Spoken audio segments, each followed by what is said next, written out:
د اسلامي ممالکو په لسګونو نظامونه داسې دي چې دوی د هفتې ورځ چوټي کوي او د یکشنبې ورځ چوټي کوي.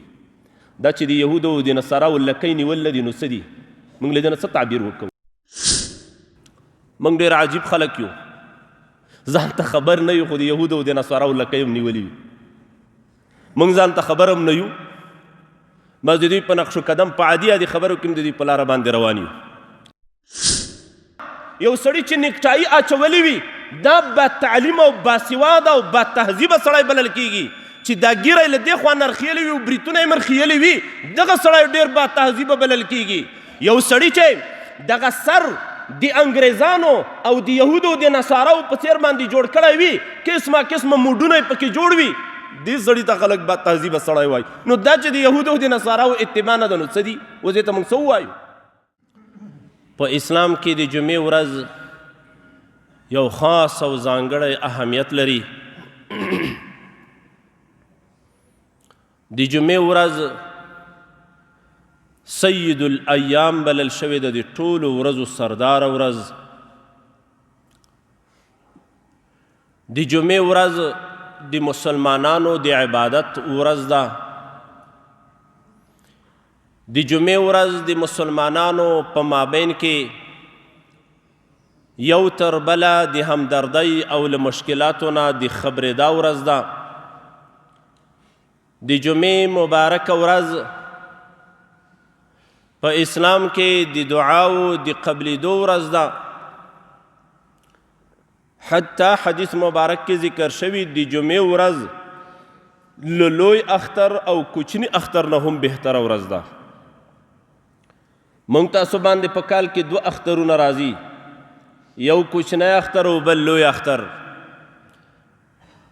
یو العید السعید الفطر، بل عید الاضحى. کوچنی اختر او لوی اختر. څنګه تیاری موږ د اختر ته نیسو، څومره ګڼ مصارف موږ ترسره کوو، نوي کالي موږ د اختر دپاره اغوندو، وجرې برابروو، کورونه صفا کوو، عطرونه او خوشبویګانې لګوو، او د جمعې د ورځې دپاره په زرګونو پیسې د اختر د ورځې دپاره موږ مصرف کوو. خو له دې اختر ورځې نه هم حدیث مبارک کې د جمعې ورځ دا بهتره بلل شوې ده. دغه د جمعې ورځ له دواړو اخترونو نه غوره ورځ ده. الله عز وجل موږ او تاسو ته توفیق را په برخه کې چې نن د جمعې په ورځ باندې راجمع شوي یو او د جمعې د لمانځه د ادا کولو دپاره تیاری لرو. الحمدلله. الله دې موږ ته همداسې په ټولو اعمالو صالحو کې توفیق را په برخه وګرځوي. قدرمنو ورونو، د جمعې لمانځه او د جمعې د ورځې ځینې آداب نن ورځ موږ تاسو ته بیانوو. الله دې د عمل کولو توفیق موږ او تاسو ته را په برخه وګرځوي. په یهودو نصاراو کې چې له اسلام نه پخوا دام له اسمان نه را نازل شوو دینونو کې برحق دینونه و د خپلې زمانې. د یهودیت دین دا د موسی علیه صلات وسلام د قوم دین و. موسی علیه صلات وسلام الله پیغمبر راولیږه، تورات ور باندې را نازل که. د قوم بنو اسرائیل دوی ته الله عز وجل هغه قوانین چې په تورات کې ذکر و د موسی علیه السلام په ژبه ورته بیان شول. د دوی په دین کې هم یوه د عبادت ورځ موجوده وه، په هفته کې یوه ورځ. البته کومه ورځ چې الله عز وجل دوی ته خوښه کړې وه هغې ورځې نه دوی خطا شول چې هغه د جمعې ورځ ده. دوی یوم السبت د هفتې ورځ د ځان دپاره د عبادت ورځ وبلله. دوی وی موږ به د هفتې په ورځ باندې د الله بندګي کوو. په دې یهودانو باندې الله بیا دام لازم کړي و چې په دې ورځ باندې به تاسو ټوله ورځ الله ته بندګي کوئ، دنیوي کاروبار به نه کوئ. دغه یوم السبت د هفتې ورځ دا ستاسو د عبادت شوه. 6 ورځې نورو کې تاسو کاروبارونه ترسره کولی شئ، دنیوي معاملات، تجارتونه، دنیوي کاروبار کولی شئ. البته د هفتې په ورځ به یوازې او یوازې د الله عز وجل بندگی کوئ. د الله د عبادت نه ماسوا به بل هېڅ دنیوي کاروبار په دې کې تاسو نه کوئ. او د نصرانیانو دپاره بیا یوم الاحد چې د یکشنبې ورځ بلل کېږي دا د دوی د عبادت ورځ وه. اوس هم په دې غربي ټولنو کې د هفتې ورځ او په ځینو کې بیا د یکشنبې ورځ دا رخصتي وي. فکر کوم چې پاکستان کې هم دغه د یکشنبې ورځ دا رخصتي وي. موږ ډېر عجیب خلک یو، ځان ته خبر نه یو خو د یهودو او د نصاراو لکۍ هم نیولي وي. موږ ځان ته خبر هم نه یو، بس د دوی په نقش و قدم په عادي عادي خبرو کې هم د دوی په لاره باندې روان یو. نبی کریم صلی الله علیه وسلم یو وخت صحابه کرامو ته وفرمیل لتتبعن من قبلکم ذراعا بالذراع شبرا بشبر او کما قال رسول الله صلی الله علیه وسلم د پخوانیو قومونو او امتونو به تاسو گز په گز او لویش په لویش تابعداري کوئ. حتی که په دې تیرو قومونو کې یو کس د سمسارې په سوړه باندې ننوتلی و، د سمسارې غار هغه خو ډېر وړکی وي او تنګ وي. نبی کریم صلی الله علیه وسلم ورته وایي که یو کس داسې کړي وي چې د سمسارې سوري ته ننوتلی وي تاسو به دغه کار هم ترسره کوئ. تاسو کې به داسې خلک پیدا شي چې د سمسارې په غار به هم ننوځي. اوس د سمسارې په سوړه باندې ننوتلو کې خو څه فایده نشته. معنا دا تاسو به د دوی تابعداري کوئ، دا پوښتنه به نه کوئ چې به د کې اوس څه فایده شته او که نشته پکې. خو الله غرب دا کار کړی، دا هم یو پوزیشن ده، دې کې به هم خامخا یو څه حکمت موجود وي. د سمسارې په سوري به هم تاسې ننوځئ. په یو روایت کې دا هم راځي که په تیرو قومونو کې یو کس د خپلې مور سره زنا کړې وه، د مور سره، تاسو کې به داسې خلک پیدا شي چې د خپلې مور سره به هم زنا وکوي. الله هم دې وساتي. یو صحابي ورته فرمایي الیهود والنصارى، ای د الله پیغمبره یهود او نصارا یادوي چې تاسو به د تیرو قومونو اتباع کوئ. نبی کریم صلی الله علیه وسلم ورته فرمایي فمن، نو بیا څوک یادوم؟ او همدغه درته یادوم که نه، تاسو به د یهودو او د نصاراو لویش په لویش، ذراع په ذراع، حتی دا د رخصتۍ په ورځ کې هم دغه نظامونه د یهودو او د نصاراو اتباع کوي. د مسلمانانو دپاره الله د جمعې ورځ رخصتي وګرځوله.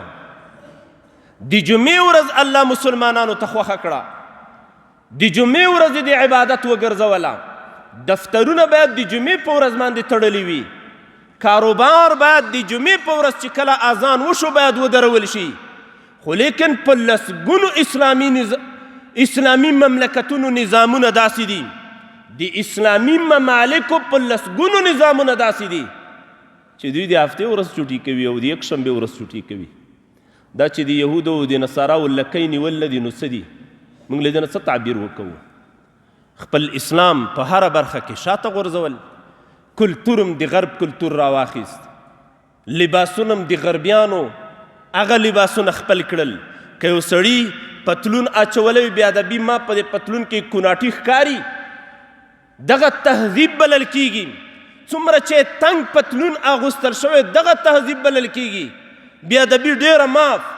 یو سړي چې نیکټایي اچولی وي دا با تعلیم او باسواده او با تهذیبه سړی بلل کیږي.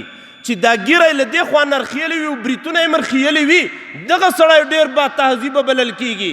یو سړي چې دغه سر د انګریزانو او د یهودو د نصاراو په څیر باندې جوړ کړی وي، قسمه قسمه موډونه یې پکې جوړ وي، دې سړي ته خلک با تهذیبه سړی وایي. نو دا چې د یهودو او د نصاراو اتباع نه ده نو څه دي؟ اوس دې ته موږ څه ووایو؟ او حتی کې چې په قوانینو کې مې اتباع د دوی په اسلام کې د جمعې ورځ دا مبارکه ورځ د مسلمانانو دپاره د عبادت. کله چې نبی کریم صلی الله علیه وسلم مدینې منورې ته هجرت نه و کړی، لږ له هجرت نه مخکې انصار د مدینې منورې خپل مابین کې سر راټول شول. په یو روایت کې راځي دوی وی د یهودانو دپاره هم د عبادت ورځ شته، یوه رخصتي لري په اونۍ کې، په یوه هفته کې یوه ورځ د رخصتۍ لري. چې هغه د هفتې ورځ ده او د نصرانیانو دپاره هم یوه ورځ شته. راځئ موږ تاسو هم یوه ورځ مشخصه کړو. نو د صحابه کرامو دغه انصار د مدینې منورې د سعد ابن زراره رضی الله تعالی عنه په نوم باندې کسته راغلل. دوی ته وی یاره موږ ته هم یوه ورځ په کار ده. نو ده ورته ووی د هفتې ورځ خو د یهودو ده او یک شنبې ورځ دا د نصرانیانو ده. دوی به عقیده دا درلوده د اسمانونو او ځمکې الله په شپږو ورځو کې پیدا کړي. د دې د ابتدا د خلقت چې کېده له یک شنبې ورځې شوی. نو نصرانیانو وی د یک شنبې ورځې نه د اسمانونو او ځمکه پیدایش شروع شوی نو دغه ورځې موږ دپاره د عبادت ښه ده. او د جمعې په ورځ جمعې ورځې وروستنۍ ورځ وه چې دغه د اسمانونو او د ځمکو خلقت الله عز وجل وکاو. فکر کوم سورة الدخان کې بیا د دې تفصیل موجود دی. او د هفتې په ورځ باندې فراغت و له د اسمانونو او ځمکو د خلقیت او پیدایش څخه. نو یهودانو وی دغه ورځ چې د اسمانونو او د ځمکو نه فراغت پکې راغلی دی زموږ دپاره دغه ورځ د رخصتۍ او د عبادت ته. د وجه نه اوس هم په دې خبرونو کې دې ته د خالي ورځ وایي. خالي ورځ د هفتې ورځ ته د خالي ورځ وایي. دې کې کوم کارونه نه دي شوي دي اسمانونو د ځمکو د پیدایش. دغه خالي ورځ کې به موږ بندګي الله ته وکړو. خو سعد ابن زراره ورته وی یاره یوم العروبه پخوا له اسلام څخه په دې عربو کې د جمعې ورځې ته یوم العروبه ویلی کېدای شوی. یاره دغه ورځ چې کومه ده دا خوندوره ده. نو خلک په دې کې راټول شوي وو. دې وجه نه دې ته یوم الجمعه وایي. او یا دا چې د مختلفو جمعاتونه خلک په دې ورځ باندې راجمع کېږي یوم الجمعه دې ته ویلی کېدای شي. دغه ورځ دا الله عز وجل مسلمانانو ته مشخصه کړه. دا د دوی راټولېدنه د سورة الجمعه د نزول نه مخکې و. نو وروسته الله سورة الجمعه را نازل که او په سورة الجمعه کې هم الله دغه د جمعې ورځ مسلمانانو ته مشخصه کړه. یا ایها الذین آمنوا اذا نودی للصلاة من یوم الجمعه فاسعوا الى ذکر الله وذروا البیع. ایمان والاو کله چې تاسو ته غږ وشي ندا درته وشي په ورځ د جمعې راوبلل شئ د الله ذکر ته نو فاسعوا الى ذکر الله بیا تاسو را منډه کوئ را تلوار وکوئ په بیړه باندې راځئ کوشش وکوئ د جمعې د ورځې د لمانځه په طرف باندې وذروا البیع او خپل تجارتونه اخیستل او خرڅول دا پرېږدئ. سورة الجمعه کې الله عز وجل موږ ته آیتونه را نازل وګرځول. د مسلمانانو دپاره یوم الجمعه دا مقرره شوه او د دې ورځې خاص فضایل دي. نبی کریم صلی الله علیه وسلم فرمایي د مسلم شریف حدیث دی په دې ورځ باندې آدم علیه السلام پیدا شوی. د آدم علیه السلام پیدایش دا د جمعې په ورځ باندې و. د جمعې په ورځ باندې آدم علیه السلام جنت ته داخل شو. د جمعې په ورځ ځمکې ته آدم علیه السلام راکوز شو له جنت نه راووت او د ځمکې خلافت د ځمکې سرپرستي د الله عز وجل آدم علیه السلام ته وسپارله. دا د جمعې ورځ وه. د جمعې په ورځ باندې به قیامت قایمیږي. د جمعې د ورځې دومره معلومات شته چې قیامت په دې ورځ باندې قایمیږي. او قیامت هغه ورځ ده چې غرونه دریابونه ټول حیوانات او هر څوک له دې نه په ویره او ترهه کې دي. قیامت ډېره درنه ورځ ده. نبی کریم صلی الله علیه وسلم صحابه کرامو ته وفرمیل په دې ورځ د جمعې باندې الله عز وجل دغه قیامت هم قایموي. داسې یوه عظیمه ورځ ده الله عز وجل دا موږ ته نصیب کړې ده.